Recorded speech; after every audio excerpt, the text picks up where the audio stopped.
Hello दोस्तों, मैं हूं अनीता और आप देख रहे हैं एजुकेशन प्लस।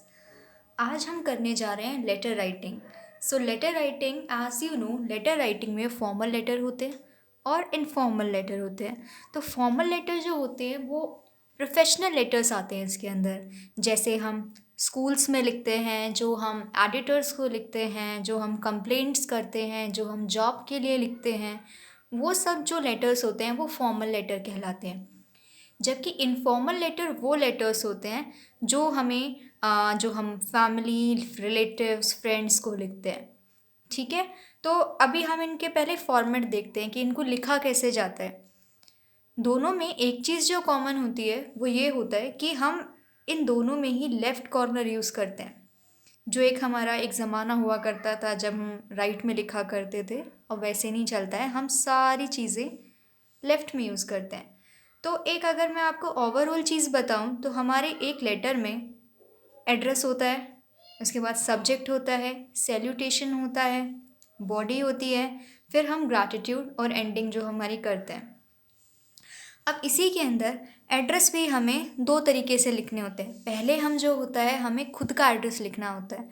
फॉर्मल हम स्टार्ट करते हैं तो फॉर्मल में सबसे पहले लिखते हैं सेंडर एड्रेस। अब जो सेंडर एड्रेस, यहाँ पर हम सेंडर जो बोल रहे हैं वो आप हैं सेंडर, और आप जो है आपको क्वेश्चन में देखना है कि आपको किस नाम से उसमें डिनोट किया गया है।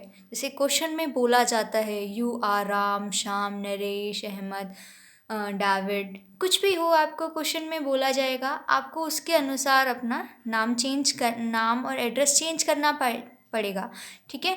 उसके बाद आपको ये ध्यान रखना है, यहाँ पर एड्रेस 2-3 लाइन में आपका आ जाए, एक लाइन में भी हो सकता है। अगर आपका एड्रेस जो है वो सिर्फ आपकी सिटी दे रखी है तो आप सिर्फ यहाँ पर वो लिख सकते हैं।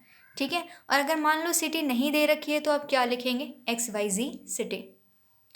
उसके बाद आपको यहाँ पर पंक्चुएशन यूज़ नहीं करनी है लास्ट में, जैसे कॉमा और फुल स्टॉप आपको यूज़ नहीं करना है।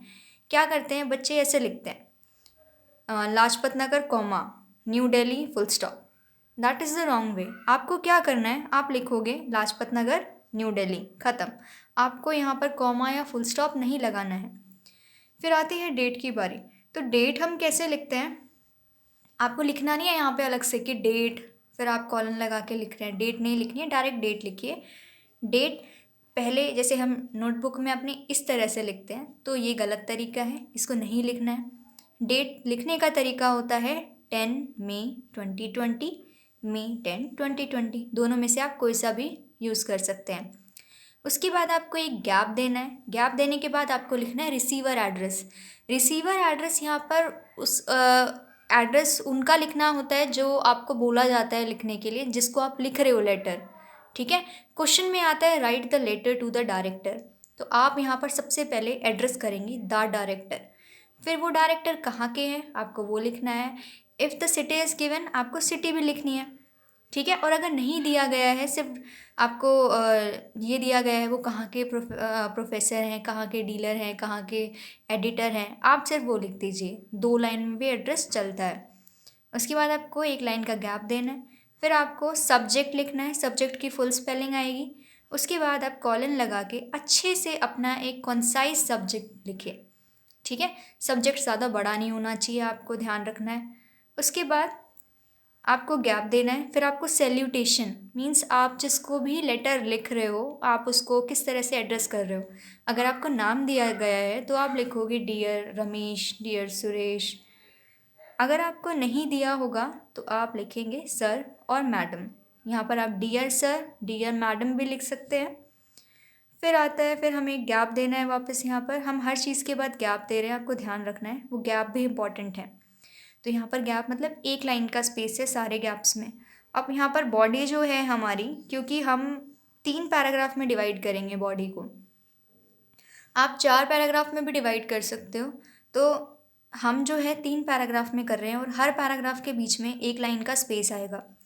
तो जो बॉडी जो होती है वो सबसे ज़्यादा स्कोरिंग मानी जाती है, और अगर आपके ऊपर आपकी जो है बॉडी पर आपकी अच्छी पकड़ है तो मतलब आपका जो है लेटर राइटिंग जो होती है वो बहुत अच्छी होती है।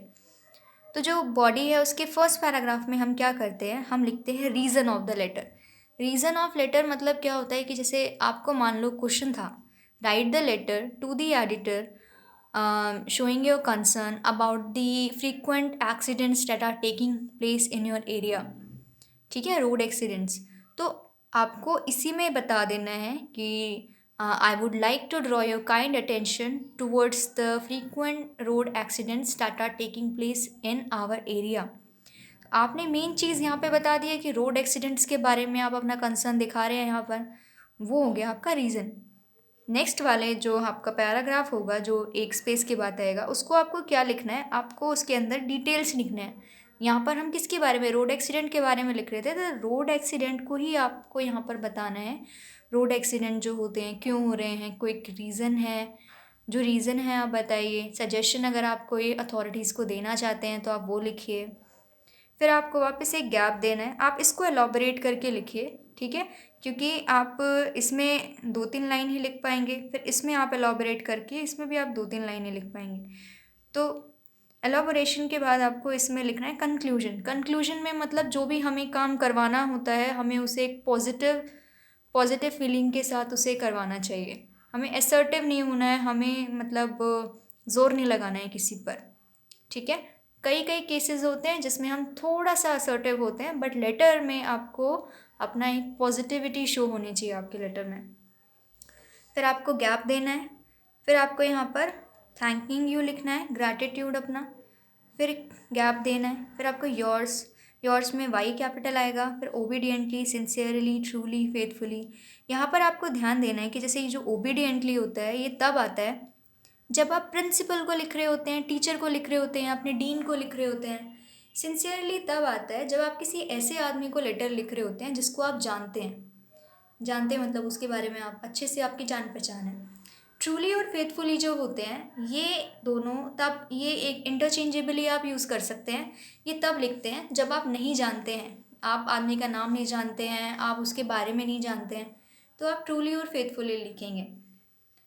अब यहाँ पर आपको अपना सिग्नेचर और नेम लिखना है। मैंने आपको एग्जाम्पल दिए ना, अगर आपको नाम पता है, क्वेश्चन में दिया हुआ है नाम आपका, तो आप उसी नाम से सिग्नेचर करेंगे और वही नाम लिखेंगे। और अगर आपको नहीं दिया गया है तो आप कुछ भी ABCD PQR कुछ भी आप अपना नाम इस तरीके से लिख सकते हैं। अपना नाम नहीं लिखना है क्योंकि वो जो चीज़ होती है फिर आपके UFM के अंदर आ जाता है, अनफेयर मीन्स के अंदर, जो कि सही नहीं होता है और आपके मार्क्स जो होते हैं वो ज़ीरो हो जाते हैं, तो आप इसे अवॉइड कीजिए। फिर इनफॉर्मल लेटर होते हैं। इनफॉर्मल लेटर में क्या होता है, वही फर्स्ट 3 लाइन्स आपकी सेंडर एड्रेस के लिए होती हैं। उसमें आप ये मतलब 1 से लेकर 3 लाइन्स में लिख सकते हैं आप, ठीक है। उसके बाद आपको डेट लिखनी होती है, सेम यही प्रोसीजर होता है, यही उसका तरीका होता है, पैटर्न होता है। फिर आपको गैप देना है 1 लाइन का, फिर आप लिखेंगे डियर डैश।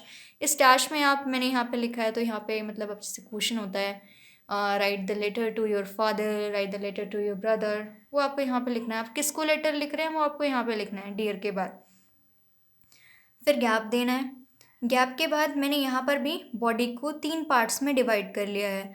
आप किसी भी मतलब आप 4 में भी डिवाइड कर सकते हैं, बट मैंने 3 में किया है। आपके पास जब भी, मेरी जो स्ट्रैटेजी है वो 3 पैराग्राफ्स की है, आप अपनी स्ट्रैटेजी अपने अनुसार कर सकते हैं। आइडियली 3 जो पैराग्राफ होते हैं वो, जो हमारी वर्ड लिमिट होती है गवर्नमेंट एग्ज़ाम्स में, जो हमारी वर्ड लिमिट होती है लेटर राइटिंग की, वो होती है 150 वर्ड्स।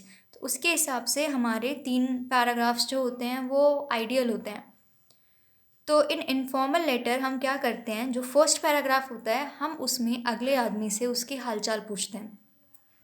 हम पूछते हैं कि how are you, how is the family members doing.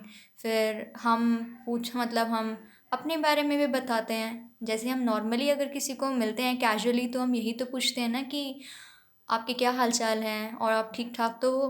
तो यही चीज़ें हमें यहाँ पे भी लिखनी है, ठीक है। इनफॉर्मल का मतलब भी यही है कि हमें कैजुअली बात करनी है। तो सेकंड में फिर हम रीज़न लिखेंगे अपना। हमने यहाँ पर रीज़न जो है वो हमने यहाँ पर फर्स्ट पैराग्राफ में नहीं लिख रहा है फॉर्मल की तरह, हमने सेकंड में लिखा है। सेकंड में रीज़न लिखेंगे। जैसे मान लो आप क्लास में आपके जो, मान लो आपका दोस्त है वो फर्स्ट आया क्लास में, आपको उसे कंग्रेचुलेट करना है, तो आप लिखेंगे कि I want to congratulate you on getting first position in the class. अब कुछ भी लिख सकते हैं, अपने पेरेंट्स को लिख सकते हैं, ठीक है। तो वो मेन रीज़न जिसके लिए आपने लेटर लिखा है वो आपको इस पैराग्राफ में डालना है। फिर आपको वापस एक स्पेस देकर कंक्लूजन लिखना है। कंक्लूजन में आप लिख सकते हैं give my love to mother, send my wishes to, wishes आप कुछ देना चाहते हैं, कुछ और कहना चाहते हैं आपकी आप, जैसे हम फ़ोन करते हैं जब भी हम कभी दूर से अपने पेरेंट्स को, तो हम ये बोलते हैं कि मैं इतने दिनों में घर आ रहा हूँ। तो आप यही चीज़ों को इंग्लिश में कन्वर्ट करके अपना कंक्लूजन में डाल सकते हैं। और एंडिंग जो है हम ऐसे करते हैं कि with lots of love, with lot of care. फिर हम गैप देके योर लविंगली या your loving son, your loving daughter, उसके बाद नेम लिख देंगे। नेम ध्यान रखना है, नेम वही आएगा जो क्वेश्चन में है, और अगर नाम नहीं लिखा हुआ है तो आपको XYZ लिखना है, ठीक है। तो ये हमारे हैं फॉर्मल और इनफॉर्मल लेटर के फॉर्मेट्स। तो हम जो हैं इनके बहुत सारे एग्जाम्पल्स करेंगे। नेक्स्ट पार्ट में हम इनके एग्जाम्पल्स करेंगे।